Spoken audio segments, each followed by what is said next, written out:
I'm afraid I'm going to have to do this week's retro review solo, since my usual co-host, Ned Carrington, has mysteriously disappeared. Ned, if you're out there somewhere, I just want you to know that we haven't forgotten you. Have we, folks? You know, Ned Carrington, my co-host, you remember, he's been with me for every one of these review videos. He was here, he was real. And now, Carrington! This is a review of the Star Trek The Next Generation episode, Remember Me. If you have not seen this episode and you don't want to know what happens in it, be warned, spoilers beyond this point. Submitted for your approval, Dr. Beverly Crusher, Chief Physician aboard the Starship Enterprise, a mammoth space-going submarine carrying a crew of 1,000 souls on a mission of exploration throughout the galaxy. But as Dr. Crusher welcomes her elderly mentor aboard, little does she know that on the journey to his home planet, she is about to take a detour.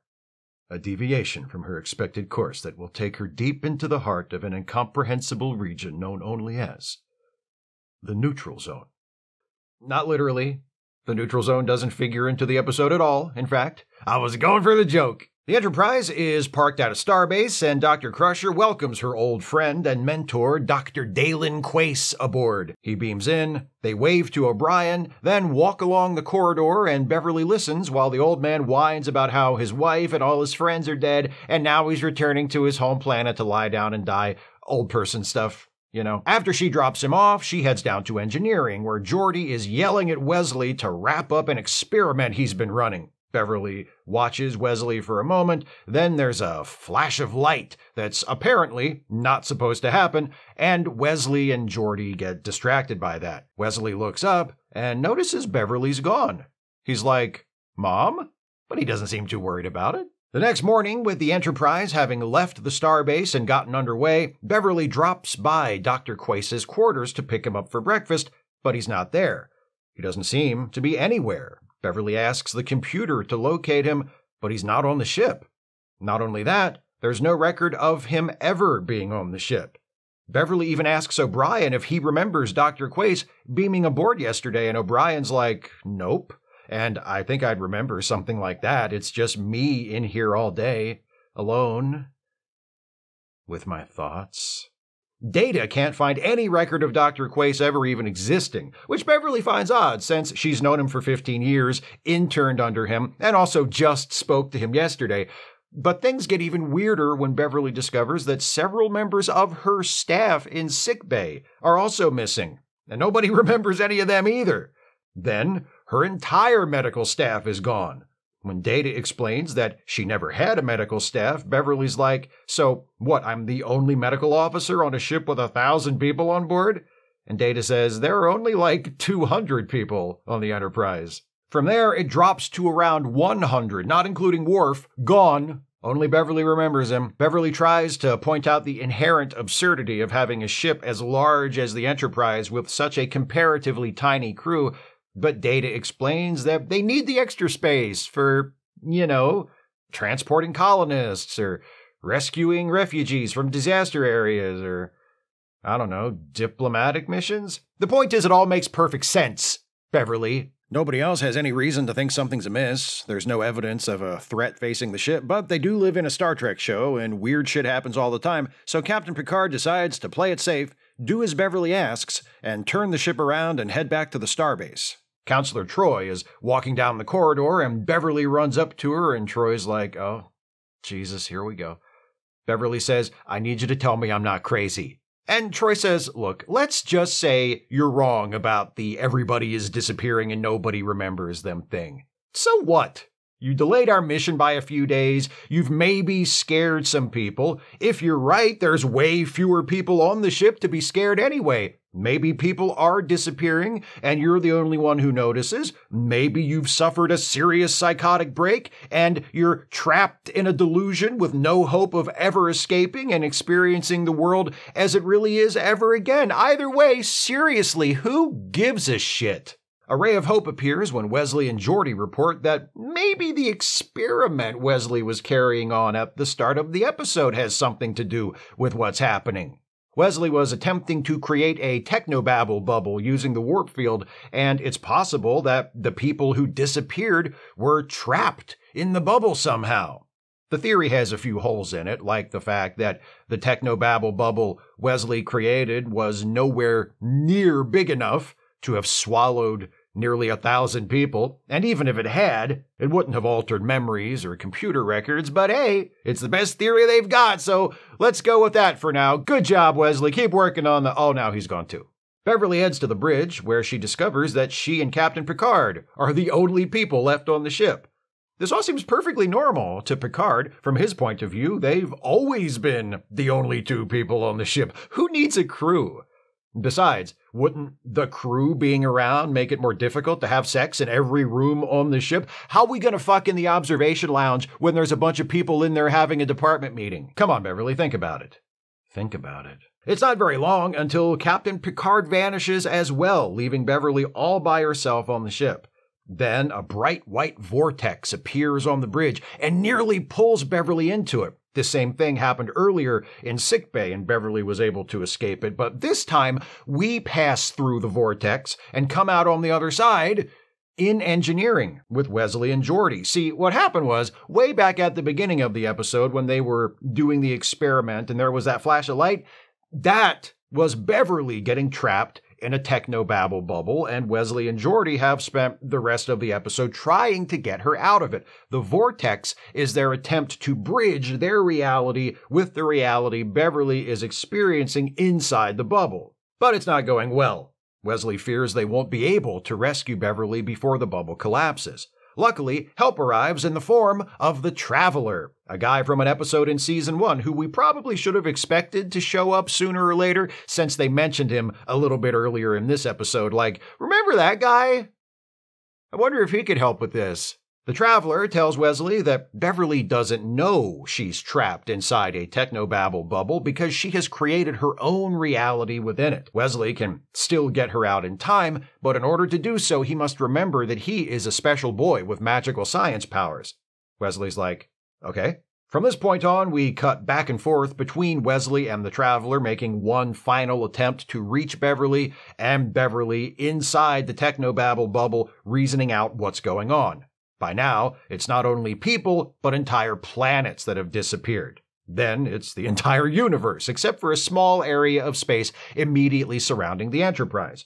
And as the bubble Beverly's trapped in starts to shrink, so does the space enclosing the Enterprise, causing sections of the ship to vanish as well. It's at this point that Beverly has the epiphany that leads to maybe her most memorable line in the entire series. If there's nothing wrong with me, maybe there's something wrong with the universe. Beverly notices that the universe just so happens to look exactly like the technobabble bubble she saw Wesley playing with in engineering earlier, and she realizes she must have somehow been trapped inside of it, so she runs back to engineering. Meanwhile, in real engineering, the Traveler and Wesley are pushing buttons, and the Traveler's like, "You must go beyond the equations. Use the Force, Wesley." And they both start to flicker and fade out, and Picard's standing there like, I hope that's supposed to happen. The vortex has appeared in engineering, and Beverly charges through it and comes flying out into real engineering, and yay, she's back! Wesley, the magical Mozart of warp fields, has done it! And the Traveler's like, glad I could help. I'll be back in a few more years to finish derailing Wesley's character arc. Bye! Beverly hugs Wesley and asks how many people are aboard the ship, and Picard says 1,014, including that depressed old man you brought on at the starbase. And Beverly's like, yay! Credits! The end! You got Twilight Zone in my Star Trek. You got Star Trek in my Twilight Zone. One of the best episodes ever produced for the original version of the Twilight Zone is a show called And When the Sky Was Opened. It's about 3 astronauts who return to Earth following a space flight, and one by one they disappear. And once they disappear, everyone forgets they ever existed. It taps into a well of existential terror that touches on themes of death and alienation and perception versus reality. It's brilliant. And Remember Me is nowhere near that good, but it's a story that takes a similar route, and for a little while it looks like it might get there. Then it takes a wrong turn and kind of loses me. I still like Remember Me. Overall, the bits of it that work very well, but it stumbles badly about 2/3 of the way through. And when I watch it, I'm always left feeling torn between the very good episode that it is and the series highlight classic that it might have been, had things gone a slightly different way. The premise, borrowed from that Twilight Zone episode, is rock solid and the perfect concept for a bottle show. People aboard the Enterprise begin to disappear. Beverly is the only one who notices or remembers them when they're gone. The disappearances start out one at a time, then expand. Eventually the ship is empty and Beverly is the only one left, and she finally realizes that the problem isn't other people being taken away, but that she has somehow been taken somewhere else and now must find a way back to the real world. The episode, written by Lee Sheldon and helmed by prolific Star Trek director Cliff Bole, does an excellent job of gradually building up tension. At first, when Beverly's friend Dr. Quace disappears, it seems like a conventional missing person case. But then, when it becomes clear that no one else remembers him, including people like O'Brien, who definitely saw him, we realize something else is going on. As the disappearances continue and accelerate, it becomes Beverly against the world. We know she's right, because we've seen everything she has, but the longer this goes on, the more it becomes obvious that the other characters don't believe her, and are just humoring her as she insists that more and more of the crew has vanished. As it becomes inevitable that main characters, and not just guest stars or unseen crew members, will begin to disappear, the episode really starts to grip. Each potential disappearance is a hook unto itself. When will Wesley disappear? Or Picard? Their vanishings are especially well handled. Wesley blinks out of existence in the time it takes Beverly to turn a corner as she walks out of engineering. And Picard disappears when Beverly looks away from him for only a moment. And on top of the disappearances, what's with that scary vortex that keeps appearing? Everything is humming along perfectly. Mounting tension, mystery, an ever-increasing feeling of dread as Beverly gets closer and closer to being all alone on the ship. And then we get that transition through the vortex and back into the real world, and Wesley and Geordi explain everything that's been happening, and all the tension and mystery is gone. And the Traveler shows up to complicate things even more, and then it becomes, can Wesley do a technobabble thing to rescue his mom? And shit. I'm sympathetic. Writing this episode does present certain problems that would be difficult to solve in any case. This isn't an anthology show like The Twilight Zone. By the end of the episode, we need Beverly and everyone else back to status quo. Whatever is causing people to disappear and be forgotten needs to be resolved by the time the end credits roll. If we stick with Beverly the entire time, we run the risk of the ending feeling like a Deus Ex Machina, and also of robbing Beverly of her agency in the story at the climax. After everything she goes through, she just gets rescued at the last minute by Wesley? That might fall kind of flat. But Beverly is robbed of her agency anyway, once it's revealed what's actually going on, and the plot refocuses on Wesley and the Traveler and their efforts to free her. Plus, even though he is at least reintroduced through some dialogue earlier in the episode, when the Traveler just shows up, it still feels abrupt, and I get the sense that I'm suddenly watching an entirely different episode. So if that has to happen, why not save it for the very end, instead of spoiling the last 15 or 20 minutes of the episode? Maybe there's a way to maintain the focus on Beverly the entire time, preserve her agency in the story, and keep the ending from feeling out of nowhere if we make her escape from the technobabble bubble about Beverly discovering the link between her situation and Wesley's experiment and realizing that the vortex she's been running from is actually the thing that will save her. And that's such a standard Star Trek trope that it's practically a cliche. The hero realizing that in order to win, they need to do the counterintuitive thing, the thing that common sense tells them they absolutely should not do. So it wouldn't be a perfect ending either, but at least it might allow the episode to stick with what works about it for as long as possible. There's also the problem of having to fill an entire episode. Maybe another reason they decided to start cutting back and forth between Beverly and the effort to rescue her is that they worried if they followed Beverly for the whole show, it would start to wear thin. That's a valid concern, The Twilight Zone episode that did this premise first was only half an hour, after all, and even with the addition of the Traveler and all the business and engineering with Wesley trying to save Beverly, the latter portion of the episode feels padded as hell. We cut back and forth between inside and outside Beverly's bubble, and it seems to take forever for Beverly to finally realize what's going on.